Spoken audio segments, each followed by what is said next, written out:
Detv News is sponsored by Newcastle County Government. As flood recovery efforts continue in the city of Wilmington, officials announced new funding available for flood victims. We've got the details. There's a big change in Newcastle County's law enforcement leadership. And the pandemic won't stop Santa from coming to town this year. We'll explain. Those stories, along with local sports and weather, straight ahead.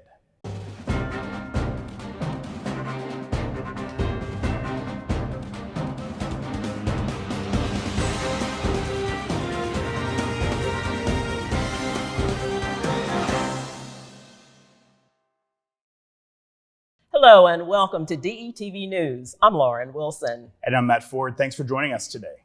Topping the news this week, a former Wilmington Fire Department union president was sentenced Wednesday to 5 years in federal prison for possession and distribution of child pornography.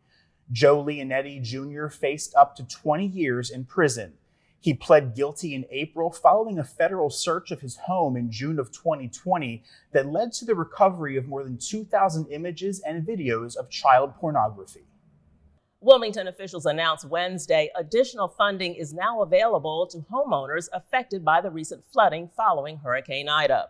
Money will be made available to residents experiencing problems in certain essential services, including plumbing and damage to HVAC systems. Mayor Mike Przicki says the city is having problems reaching affected residents to make arrangements for assistance. Homeowners must call 311 in order to receive the funding. As many as 275 property owners were affected by the flooding. That's both commercial and residential. While power has been restored to about half of the properties, city officials are aware quite a few households are still experiencing plumbing as well as electrical and gas issues. Help is still available for cleanup assistance through the Crisis Cleanup Hotline and other services. For a complete list of resources, visit the City of Wilmington's website seen on your screen. That's www.wilmingtond.gov. Volunteer efforts continue to be a major part of the flood recovery here in Wilmington. An international disaster response organization is in the city through next week to help victims. Those volunteers are part of an international group made up of retired military volunteers called Rubicon. Bob Bledsoe tells DETV News they are doing a muck and gut, jobs like pulling water from basements, cleaning homes of mud, and tearing down damaged drywall. Bledsoe says he's impressed with the assistance from the city. Those at Wilmington's Emergency Management Headquarters and Public Works have been busy every day, hauling away debris after historic flooding. But mostly he's been moved by the victims of the flood. And it's just been a welcoming environment. From all the neighbors have been real friendly, helping each other out. We like to see that as well. So it's been a great community to work with. The group, which has thousands of volunteers, focuses on rural and urban populations struck by disaster that frequently do not have the resources or insurance to quickly recover. The challenge for many Wilmington residents to recover is apparent to Toby French, chairman of the Delaware volunteer organizations active in disaster known as DVOD. Are not going to be able to wait for the long-term federal relief process, so they need help soon. French said his organization is focusing on raising funds, some of which have already been collected by the United Way of Delaware, Reach Riverside, and other local donors. The greatest need, officials say, is finding places where people can stay until their homes are made livable again. At least one volunteer doesn't need a title or agency behind her to help her neighbors. Stacey Henry has been a one-woman clearinghouse for donations and supplies. First stationed at the emergency center opened at the Police Athletic League on North Market, Henry helped a family with 4 children find food, shelter, and even diapers and shoes for the baby. After her telephone number was published shortly after the flood, her phone has been ringing off the hook. I didn't have a plan. All I had was a vision of how I could help and the adrenaline to carry it through. Henry said though the calls have slowed to about 10 per day, the need is still great, as many residents have hotel rooms until tomorrow, and she says the needs of families were not met in the first few days of the disaster. What we thought was going to be shelter and safety and food and whatever turned out to be dysfunctional, like chaos, almost as bad as the disaster, because there really wasn't the resources needed, the immediate, and I really want to specify the immediate resources for these families. In other news, more than 100 people attended a town hall meeting Tuesday night to hear what solutions lawmakers have for an underground auto show shown in Marshalltown known as the Kirkwood Cruise. For years, owners of vintage and tricked-out cars have gathered in parking lots along Kirkwood Highway to show off their vehicles. But police say this year the event became downright dangerous when drivers performed multiple burnouts and drag races that led to a violent crash. Several lawmakers met with police to learn whether laws could be changed to make the event safer. Representative Mike Ramone told the crowd the state is still looking at several measures like audio boxes that can measure the sound of cars, take photos, and issue tickets similar to red light cameras. The state may also consider higher penalties for drag racing and change laws to allow citizens to make speeding and other complaints. Currently, a police officer has to witness an infraction in order to issue a ticket. So I truly think we're going to see in Milford in January some of these modifications. State Police Captain Jennifer Griffin says she would like to shut down Kirkwood Highway to one lane when the cruise occurs in the future because this year her unit was down officers and outnumbered by the crowd. We've been engaged. We equally agree with you. This is an issue. Residents asked questions about how the event became so out of control, but expressed support for the police and thanked lawmakers for their efforts. In an effort to improve safety on the east side of Wilmington, more than 300 dusk-to-dawn energy-efficient LED lights were installed on front porches this Wednesday, sponsored by City Councilwoman Xanthia Oliver in partnership with the East Side Civic Association and the help of Innovative Inc. Light Up the East Side meant new fixtures for residents in the 16-block area. First of all, we're a beautified neighborhood, but mainly it deters from crime. Harold Stafford, president of the board of directors for the HELP Initiative, said his organization has installed more than 6,000 similar lights in Dover, Seaford, and West Wilmington, to name a few. Funding is through the Energize Delaware agency. Volunteers helped install the new lights. Residents were asked to be home between the hours of 10 a.m. and 3 p.m. 2 longtime police officers have been nominated for promotion by Newcastle County Executive Matt Meyer. Current Newcastle County Police Chief Vaughn Bond, the first African-American police chief, was nominated to the position of Newcastle County Public Safety Director, and Captain Joseph Block was nominated to replace him.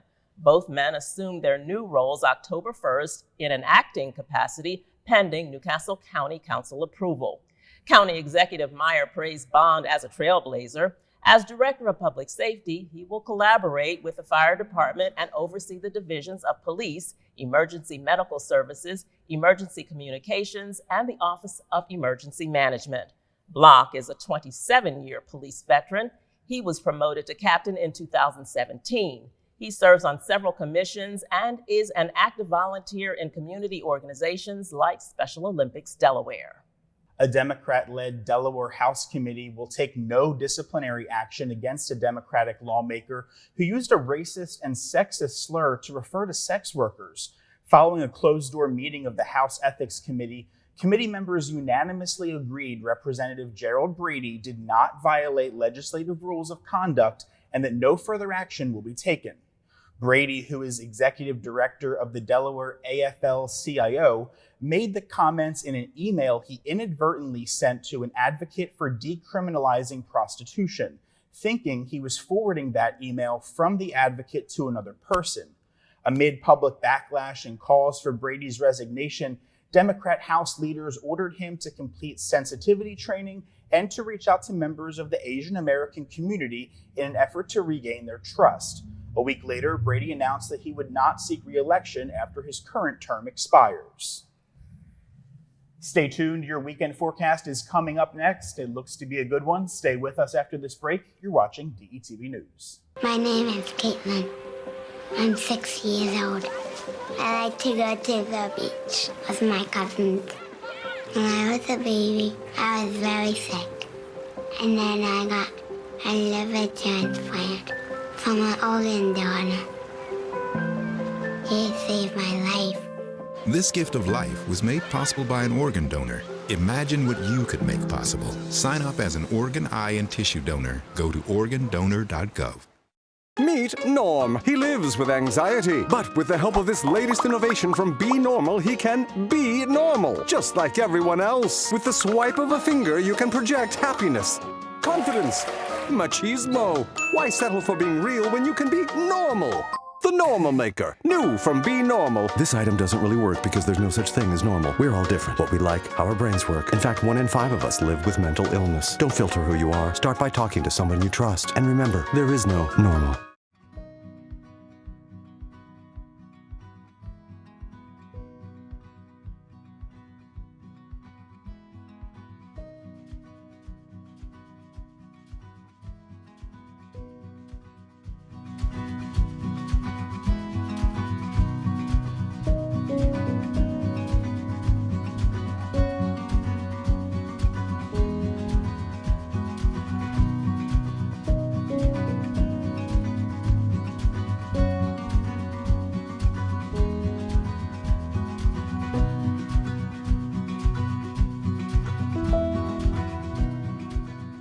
Welcome back. The Food Bank of Delaware is holding a mobile drive-through food pantry in Newark tomorrow. The event is open to Delawareans only. Residents must bring proof of residency, such as a state-issued ID or a utility bill. Those who attend should make sure their back seats or their trunks are clear so that volunteers can make for easy loading. If you plan to attend, you must wear a mask. The event, which starts at 11 a.m., will take place at the Delaware Tech Stanton campus at 400 Stanton Christiana Road. The food bank expects to serve about 750 households during each event. You must register in advance on the website, which is seen on your screen. Now to Sussex County. After nearly 6 years of being closed due to health and safety concerns, the Milford Middle School may be getting new life. But that all depends on the outcome of a community vote next month. The Milford School District is hoping residents will vote yes in support of a referendum to revitalize the historic school for use once again. Milford's population has grown over 22% in recent years, and kids under 18 make up over a quarter of the city's population, with barely enough room for students in the district's current schools. Officials say revamping the closed middle school will solve that problem. Revitalizing the school will take a lot of time and a lot of money, though. The cost is estimated to be around $57 million. To pay for that, taxes would go up for city residents, and some of the costs would be shouldered by the state. A referendum vote is set for October 27th. The growing number of COVID cases has prompted at least one hospital to make some changes. Patients scheduled for elective surgeries requiring an overnight stay at Beebe Hospital will have to wait. The Downstate Healthcare Service announced Monday elective surgeries will be paused. Beebe has seen an increase in COVID-19 hospitalizations, plus an increase in unrelated serious medical issues. The hospital reports more than 95% of their hospitalized COVID-19 patients are either unvaccinated or partially vaccinated. No word yet on when overnight elective surgeries will resume. More than 180,000 properties will be reassessed in Sussex County following a series of community meetings. According to Sussex County government, 5 public meetings and a virtual session have been scheduled for the public to have the opportunity to understand the complex process. The process will begin in October and is the first general reassessment for the county. Completion is scheduled for 2024. This reassessment process follows a legal fight over real estate values used by Delaware's counties to calculate annual property tax bills with revenue collected for local government services and public education. Sussex County has joined the state, as well as Kent and Newcastle, in settling a lawsuit earlier this year. As part of the settlement, the counties agreed to conduct a general reassessment of all properties within their jurisdictions. For more information, including a Q&A section, check out the Sussex County website. U.S. News and World Report announced Delaware State University has risen to number 10 nationally among all other historically Black colleges and universities. This marks the university's return to the top 10 for the first time since 2014. The school also retains its ranking as the 3rd top public HBCU in America. DSU was also recognized for leading the HBCU community in its percentage of international students. U.S. News noted that specific strengths setting DSU apart from other HBCUs included faculty salaries, small classroom sizes, the increase in research funding, all of which ranked above average. And a historic promotion ceremony was held Saturday at the Newcastle County Air National Guard Base. Colonel Thornton Landis joined the Air Force in 1995 and currently serves as the staff judge advocate at the Delaware State Headquarters. She has also served as defense counsel and legal advisor for military members in the Mid-Atlantic region. She teaches family law at Manor College in Jenkintown, Pennsylvania, and volunteers for Veterans Court in the Philadelphia Court of Common Pleas. Congresswoman Lisa Blunt Rochester and retired Brigadier General Ernst Talbert gave remarks at her promotion ceremony. In another historic first, Dr. Valencia Cade, the first African-American superintendent of the Capital School District, spoke Sunday at a women's leadership celebration. In a speech entitled Surging the Audacity of Hope, Dr. Cade delivered a powerful message. Dr. Cade has served in a number of leadership roles in her 35 years in education, rising from a teacher in Brooklyn to her present position as head of the Capital School District. She is an award-winning author and radio personality and has led school turnaround and reform efforts in a number of school districts, including the Christina School District. And Wally Goose and members of the Wawa team visited McCullough Middle School last week as part of its month-long Cheers to the Classroom tour. To show appreciation for those who educate, guide, and inspire children across its entire operating area, Wawa presented a check to one of the teachers in support of her local projects. Wawa created a $25,000 fund to support schools throughout its 7-state chain. Teachers were able to submit requests for funding. It's the company's way of honoring educators. Wawa is also offering any size coffee for free of charge throughout September for teachers and school administrators, and is allowing each of the company's 940 stores to pick a school that will receive free 50 Sizzly coupons, 2 boxes of coffee, and 50 heart-shaped apple-filled donuts.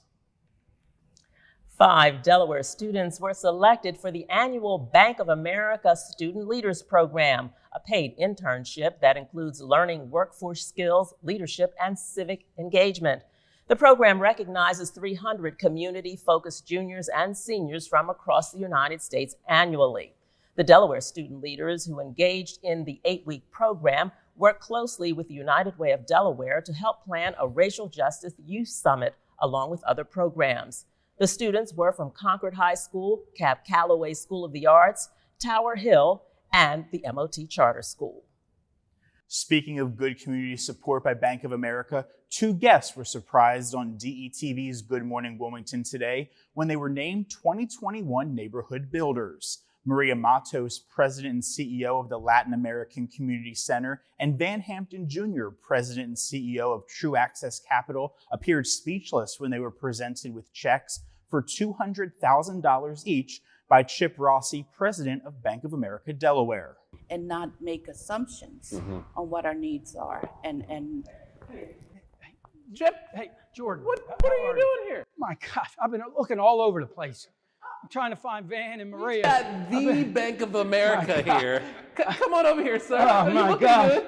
Thank you. I'm sweating a little bit. I'll do this a little bit. Sweating a little bit. What's going on? Well, you know, I've been looking for Van and Maria. They're busy people. Okay. And they're doing a lot of great work. Okay. You know that. I do. We were just talking about it. Man, last week our local market selection team met as a team, and we're here. I was looking for them because I actually have 2 checks that I want to present to them because both of them are being recognized as our neighborhood builders for 2021, and so congratulations to both of you. Neighborhood Builders is Bank of America's signature philanthropic program that advances nonprofit leadership. It creates more sustainable communities by providing nonprofits with tools to develop stronger strategic plans, chart a succession plan, and enhance funding opportunities. Each nonprofit receives $200,000 in flexible funding, a year of leadership training for the executive director and an emerging leader at the organization, as well as a network of peer organizations across the United States. Since 2004, Bank of America has invested over $260 million in 50 communities, partnering with more than 1,000 nonprofits and helping more than 2,600 nonprofit leaders strengthen their leadership skills through this program. The LACC has been in the Hilltop neighborhood since 1969, serving the community and people that it surrounds. The organization seeks to empower members of the Latin community through advocacy and programs and services for all ages. Their goal is to change lives. True Access Capital is a community development financial institution that empowers business owners in Delaware and southeastern Pennsylvania through loans to community-based organizations and entrepreneurs, especially women and those that live in low-income areas. True Access Capital has provided nearly $30 million to support more than 1,100 small businesses and organizations. A well-deserved congratulations to them both. Hey guys, Ashley Christopher, founder and CEO of HBCU Week Foundation. And HBCU Week 2021 will be live and in person from September the 26th through October the 3rd here in the city of Wilmington. And I'm Mike Przicki, mayor of the city of Wilmington. And thanks to our brand ambassador, Stephen A. Smith, we've had the opportunity to host thousands of people here in the city of Wilmington for HBCU Week since 2017. The cornerstone event of HBCU Week is our college fair. And since 2017, more than 3,000 kids have gotten acceptances on the spot and more than $12 million in scholarships directly from the universities. And this year, we have an additional $7 million in scholarship opportunities directly from our corporate partners available to students who attend the fair. There's nothing we do in Wilmington that makes us prouder than creating opportunities for our kids to go to some of the great colleges and universities in this country. And we look forward with excitement to hosting you from September the 26th through October the 3rd. For tickets, for registration for any event, visit hbcuweek.org. Welcome back to DETV News. I'm Nick Alessandrini, and we had some big moments in week 1 of our fall season this past week, and we even have some bigger things to look forward to this upcoming weekend in week number 2. But we will get started with some quick scores from last week and begin with the St. Mark's Spartans, who held on to a 21-20 victory over Red Lion. St. Mark's quarterback Chase Padalano rushed for 2 touchdowns, and running back Donovan Ortiz scored 1 on the ground as well. Red Lions' Dejon Jones had 2 touchdowns on the ground, and Kyle Manley caught a 55-yard touchdown from quarterback Matt Krause. The extra point was the only difference in this one, and the Spartans get the victory 21-20. Woodbridge was down heading into the 4th quarter of their opener versus Cape Henlopen, but the Blue Raiders and new coach Marvin Dorley would score 4 touchdowns late to get the win 35-21. What a game it was for Kenny Newton. He scored 3 rushing touchdowns and returned an interception for a touchdown as well in the win. Jordan Baines added 2 touchdowns for Cape Henlopen, but Woodbridge with a big win last week. Former Wesley coach Chip Knapp earned his first win as the coach of Dover High School on Friday as the Senators got a big victory over Hodson 19-6. Jordan Moran threw 2 touchdown passes to the University of Delaware commit Elijah Sessoms. Sessoms had 5 catches for 108 yards and those 2 touchdowns. Jaquan Kilby also had 137 yards rushing, and the Dover defense held Hodson to just 23 first-half yards. Big win for the Dover Senators. So far in the 2021 high school football season, there have been numerous schedule changes due to a shortage of officials. The shortages continue this week as multiple games scheduled for Friday night have now been changed to tonight. McCain versus Conrad is now set for tonight at 6 o'clock. Milford and Lake Forest will also be tonight at 6:30, and Caravel and Sussex Tech will be tonight at 7:30. Some big games this weekend to look forward to, and the game that the state has kind of been talking about all week is the Harvest Bowl. Maybe the top 2 teams in the state in Middletown and Smyrna. They will meet Friday at 7 o'clock, and you can catch that game on Delaware Live Sports. Also a big week for college football and the undefeated University of Delaware Blue Hens. The Hens took care of business last week in their home opener against St. Francis, 27-10. Nolan Henderson, he went 18 of 23 for 259 yards and a touchdown. Dejon Lee added 58 yards and a score on the ground.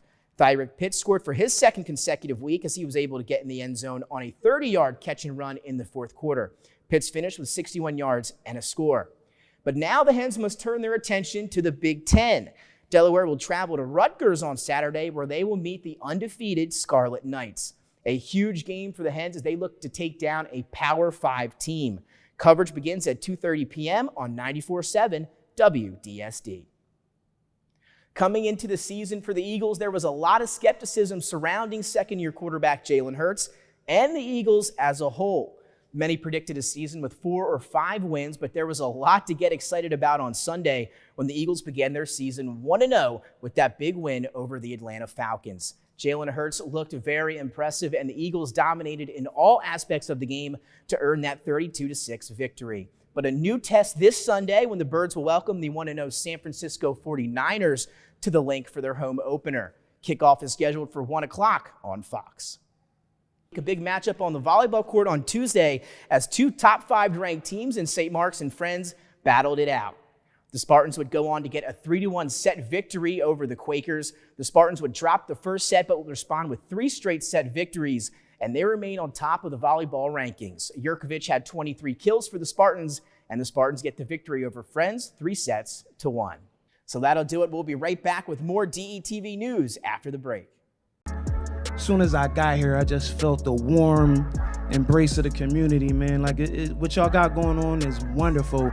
And no wonder y'all called the work group, because y'all putting that work in. For real, seriously, y'all getting the work done. We are committed to creating the best Riverside we can with the community, for the community.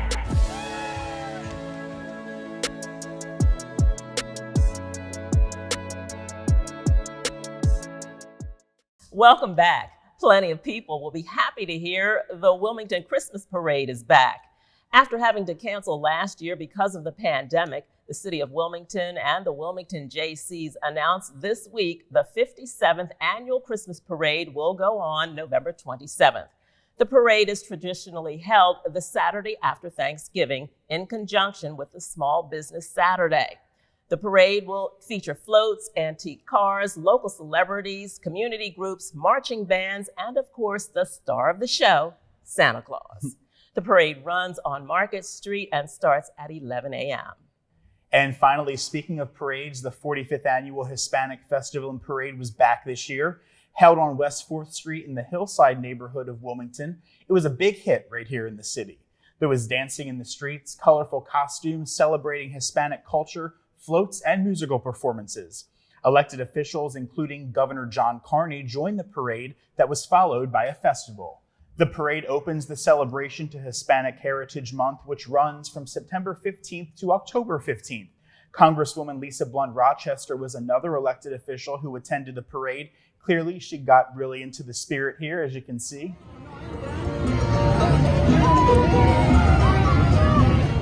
She certainly got some moves there. She did a great job. She does have some moves. And when you have such a serious job, it's good to see someone just have a good time. Absolutely, absolutely. We appreciate that. Well, that is our Week in Review. Thanks for watching DETV News. Be sure to check us out all across social media. Stay well, and we'll see you next time.